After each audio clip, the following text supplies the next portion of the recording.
Welcome back, everybody. I'm Brian Bogert, and we're here today for episode 104 of Bogert's Bullets.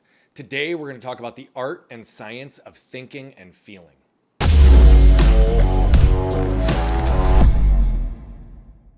In today's world, we've not only lost the art of thinking, but we've lost the art of feeling. We don't teach people how to think, how to reason, how to process. We teach people how to find information, which makes a whole lot of sense. It's so readily accessible in today's world. We don't teach people how to feel. In fact, we tell them not to feel. We tell them to shove things down, to show up with a smile on, move fast. And that's what this world really focuses on. In fact, we know that some of the field journals and books for the military back in the 1940s had over 100 references to the human experience, emotions, the emotional state, the vulnerability components of who we are as human beings. And in today's world, there's zero. Situational leadership, tactical leadership, strategic leadership. And that's how it's all mapped forward. So not only do we need to learn how to think and feel again, but we need to learn how to think and feel better, more integrated, more collaborated. Because what I know definitively is that the greatest amount of resistance in any journey that we experience is when we have a misalignment between our intellectual and our emotional narratives.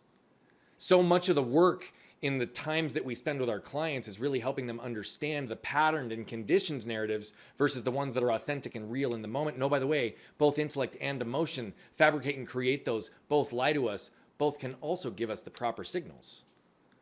But it's how do we slow down long enough to really make sure that we understand? First, we need to know, are we intellectually or emotionally wired first? What's our entry point?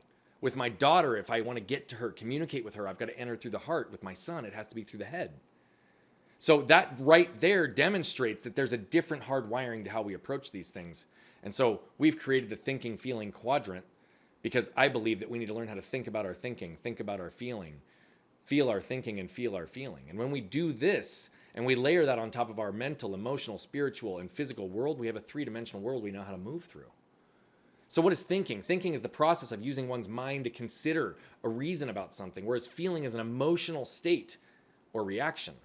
So we know that when there's misalignment in these things, it exists. So let's understand what this means. What does it mean when we think about one's thinking? It's when you pause to think about what your intellectual narrative has been. What are you actually thinking? What is the narrative about the situation in front of you? And what do you actually think about that narrative? Do you think it's correct? Do you think it's relevant? Do you think it's patterned?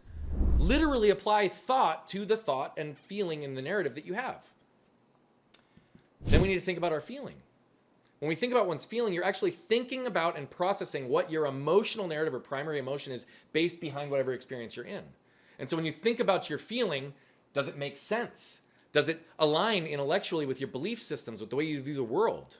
When you have a feeling, whether it's fear, guilt, shame, despair, whatever that case may be, understand the feeling and then think about it. Apply a rational thought and do your intellectual and emotional narratives align? If they don't, continue further. How do we feel about our thinking? Literally, the intellectual narrative and the thought, if we force ourselves to put ourselves in our body to understand what would be the emotion, what would be our reaction or response in that situation to whatever our intellectual narrative is, does it make sense? And then, how do we feel our feelings? Literally, feel the feelings. So many of us, when we get a feeling, we shut it off. We shoot straight to intellectual narrative to create and justify. We literally create armor, a gap from whatever we're real-time experiencing because we jump up here so quickly to shut off here. One of the more difficult journeys to travel is that 18-inch journey from the head to the heart. I didn't create that quote. In fact, that's an ancient philosopher. I don't even know who said it, but it's the truth. It also shows that it's a timeless wisdom. So how are you thinking today? How are you feeling today? Do both narratives exist in your awareness? Do you think about your feeling? Do you feel your thinking and everywhere in between? This is where we can start to reconcile between historical emotional triggers, behavioral patterns, and environmental conditioning and real-time processing and receiving with what's right in front of us. The historical patterned ingrained narratives may or may not apply to your current view. Just like your current view might be shaped or guided because of your patterns and the lens that you're viewing the world through. Feeling and thinking is an art and a science. How are you evolving to learn in both directions?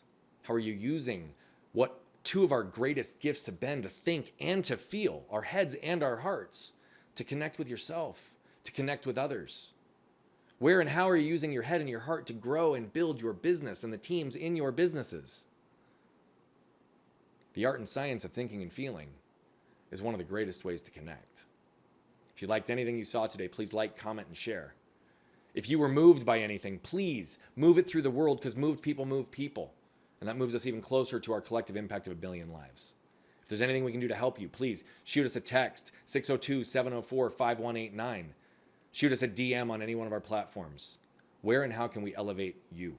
Where and how can we add value into your world? Till next time, be great and be you.